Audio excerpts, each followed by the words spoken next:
currently happening, but soup and stew are drinks. And it's acceptable to have them in a cup. Soup and stew are not drinks. That's disgusting. They are drinks. You can have them in a cup, but they're not drinks. They're liquid. You swallow without chewing. That's a drink.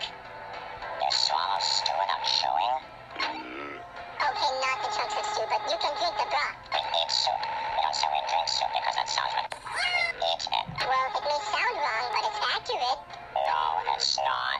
I'm gonna go drink some Campbell's tomato soup. See? No problemo. You're actually mentally challenged. It's surrogate the sauce, is it not? Yeah, it's sauce in a drink.